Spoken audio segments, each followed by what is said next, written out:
Em 7 de abril de 1858, por volta de 7 horas da noite, um homem com mais ou menos 50 anos, bem vestido, chegou a Saint-Martin, em Paris, e pediu que lhe preparassem um banho. Depois de 2 horas, como ele não saísse do banheiro, o empregado preocupado entrou para ver se o homem estaria passando mal. Testemunhou então um horrível espetáculo. O infeliz tinha cortado a garganta com uma navalha e todo o seu sangue tinha se misturado à água da banheira. Como não conseguiram identificar quem seria a pessoa, o cadáver foi encaminhado ao necrotério. É assim que Kardec começa esse capítulo que nós vamos estudar sobre os suicidas. Evocado 6 dias após o seu desencarne na Sociedade de Paris, o guia do médium foi que respondeu e ele disse: espere, ele está aqui. E aí o evocador então continuou: onde o senhor está agora?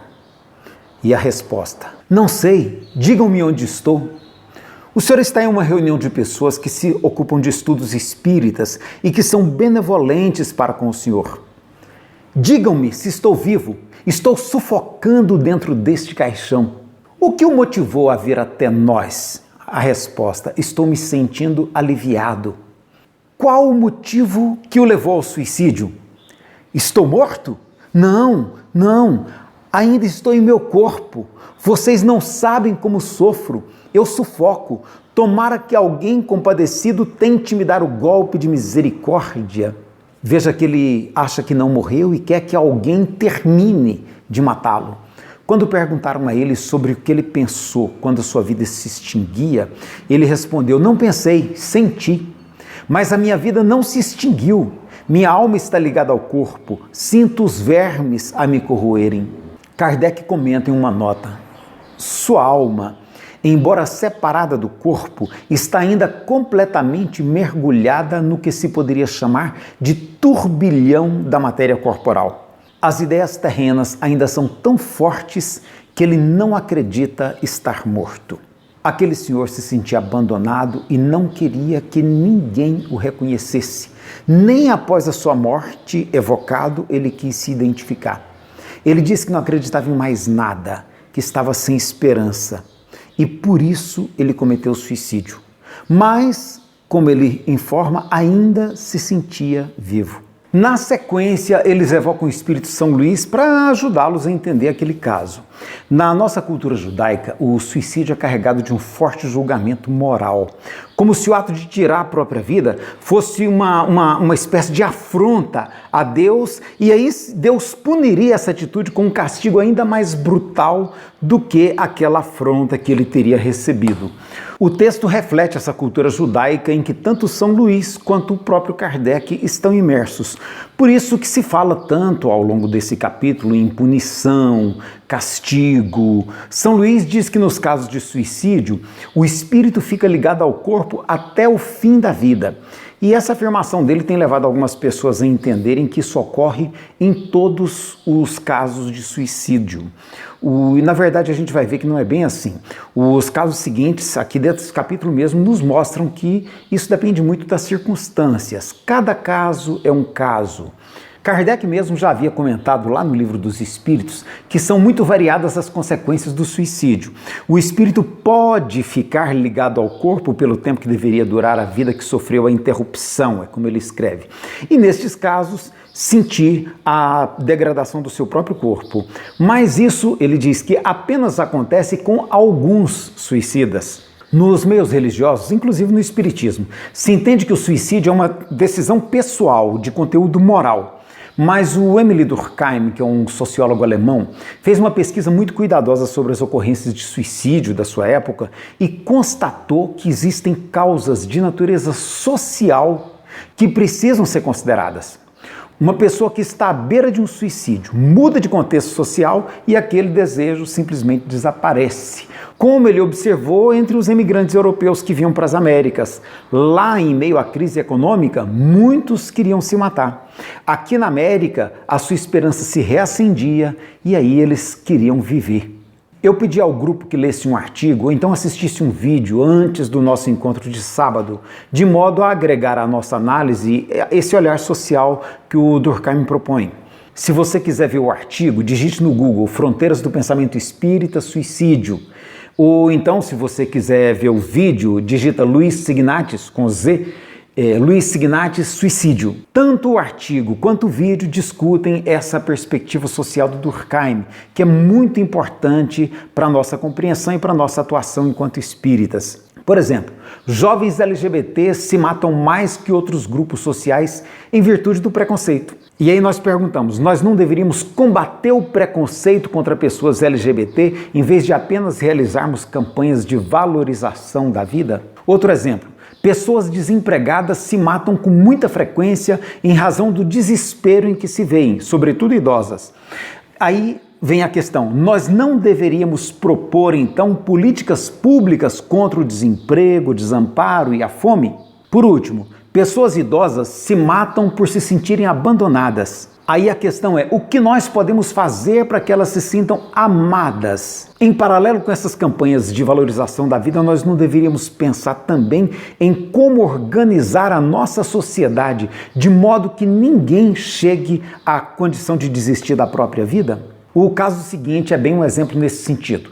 É de um pai cujo filho foi chamado a servir nas Forças Armadas Italianas em 1859, em plena Guerra da Independência da Itália contra a Áustria.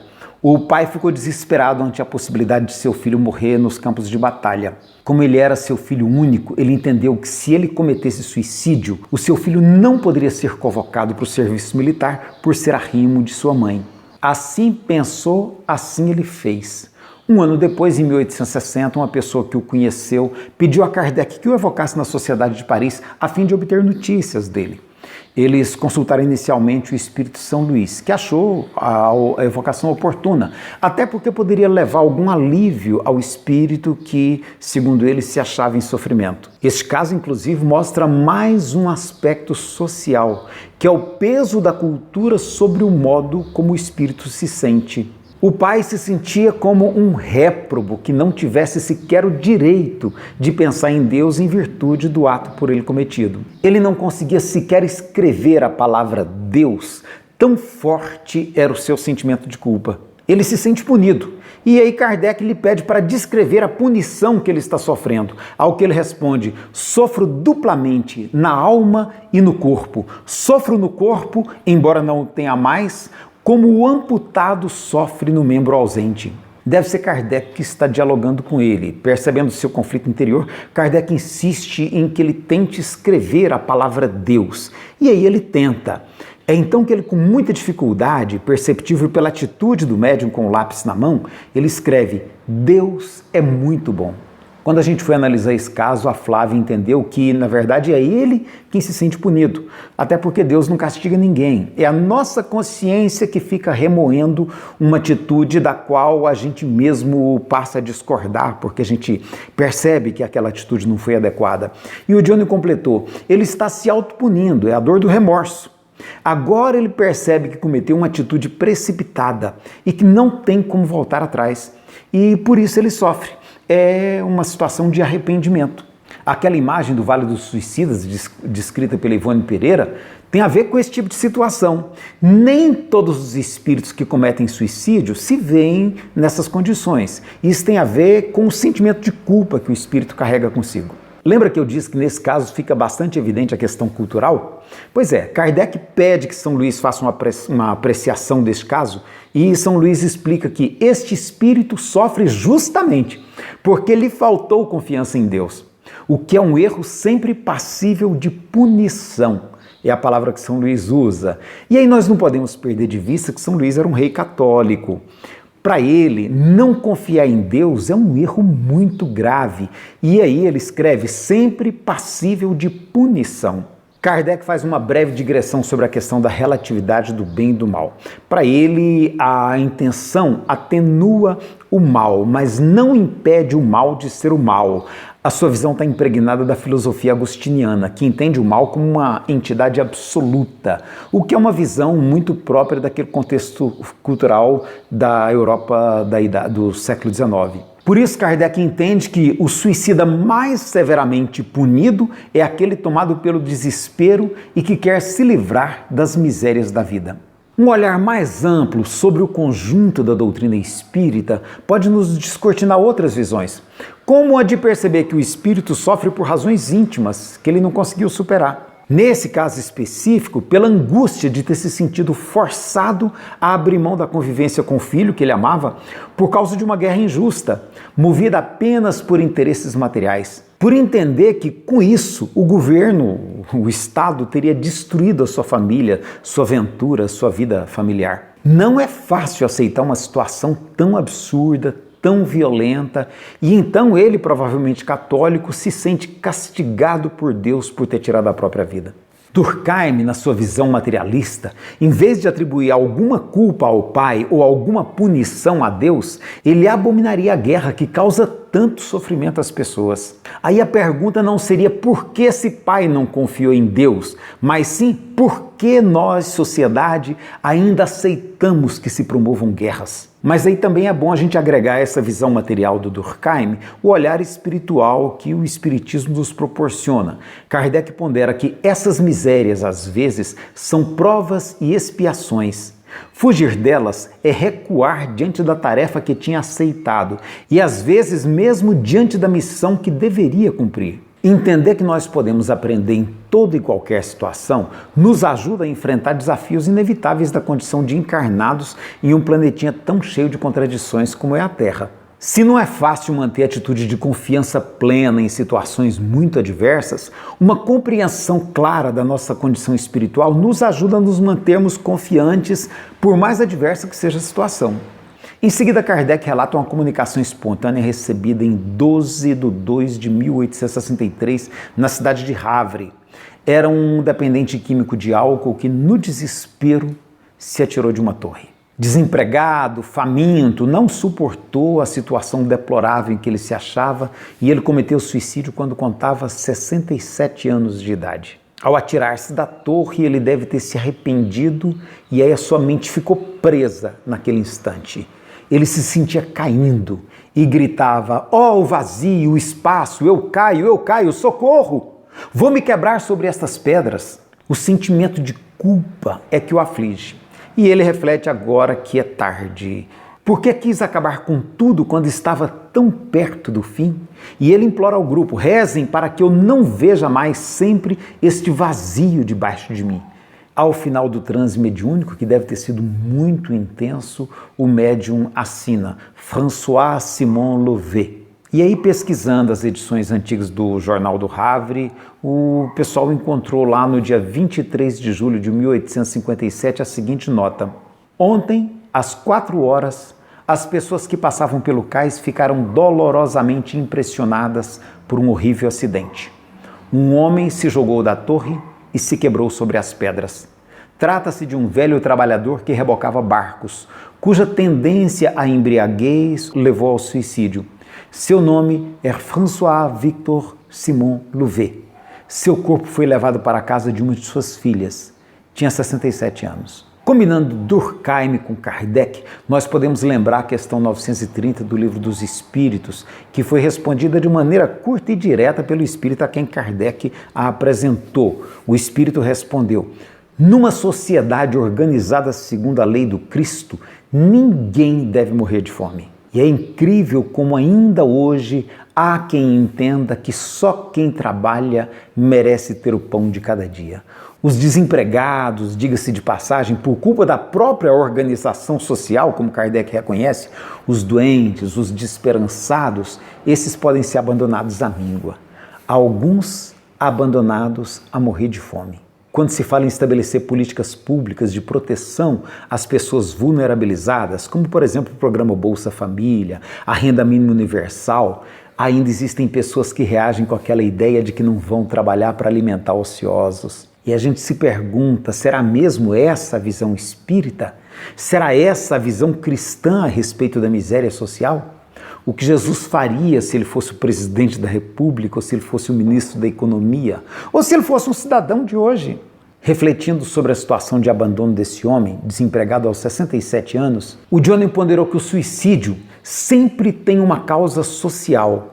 Se a pessoa pulou do precipício, a sociedade que o abandonou tem uma parcela de culpa nisso. Às vezes, mesmo quando a pessoa sofre por causa de um trauma de infância, lá dos seus 10 anos de idade, a gente tem que se perguntar, mas esse trauma também não teria tido lá atrás uma causa também de natureza social?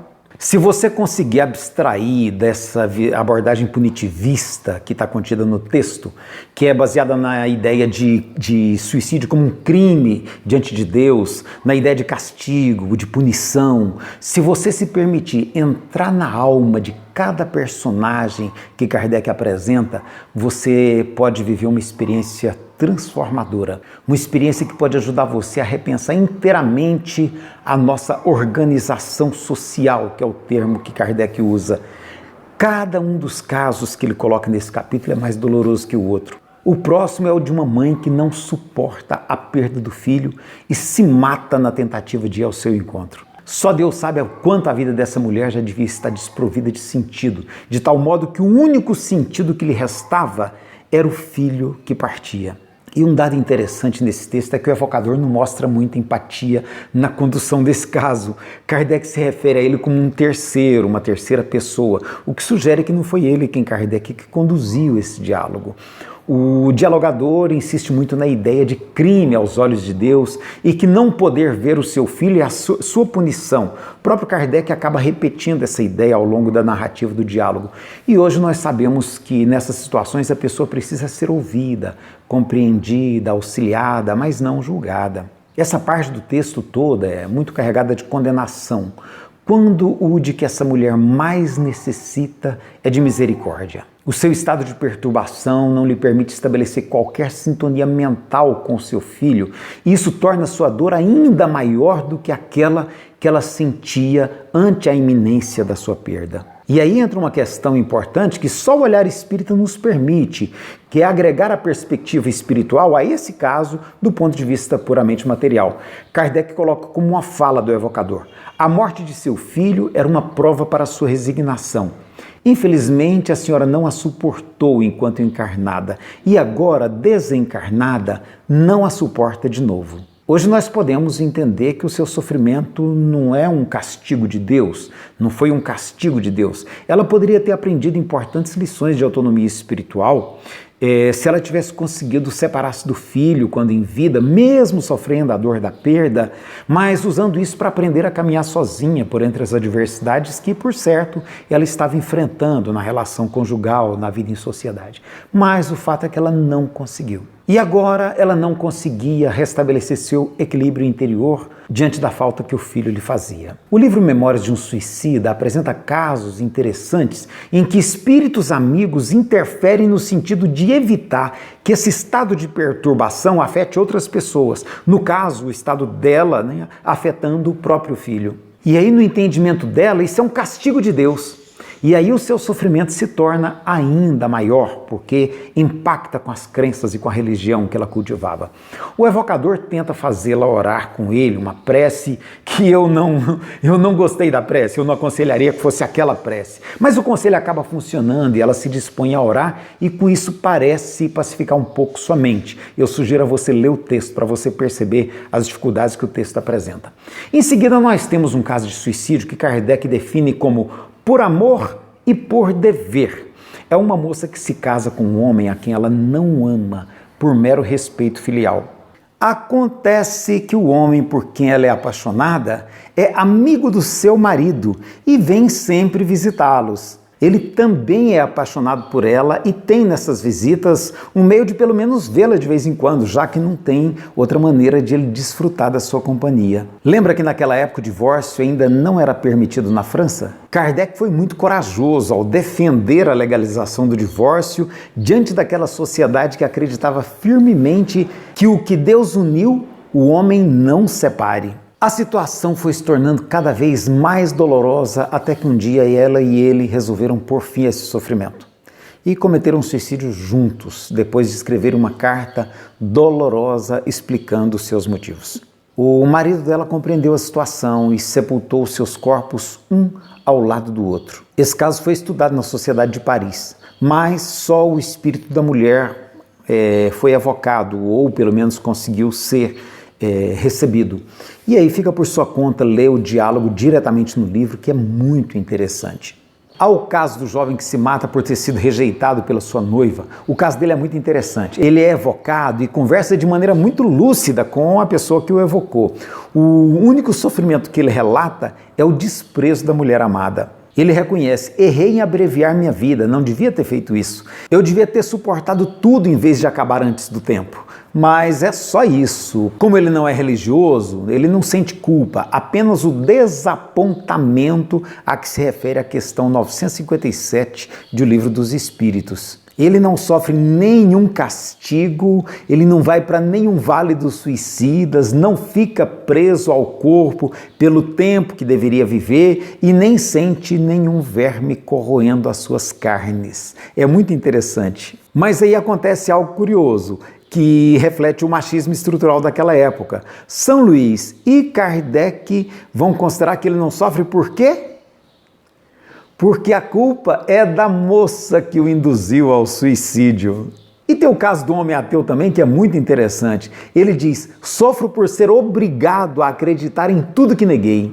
Ele não tem mais como negar a vida após a morte e pensa que é obrigado também a acreditar em Deus. Eles evocam o irmão dele, já morto, e ele confirma o sofrimento do seu irmão, que é o de se sentir obrigado a repensar as suas crenças e o de continuar com a mesma desesperança que ele trazia quando em vida. Há o caso do Feliciano, que era amigo de Kardec, que se matou por se ver sem saída diante de graves perdas financeiras. Kardec chegou a duvidar que fosse ele mesmo, tal a tranquilidade com que ele responde às perguntas. Mas o guia do médium confirma: é ele mesmo, é o Feliciano.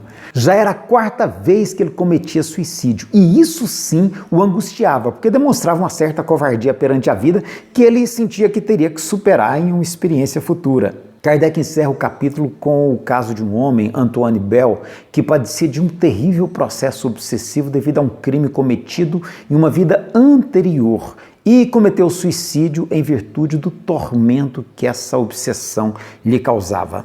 Lembra a questão 944A do Livro dos Espíritos? O louco que se mata não sabe o que faz.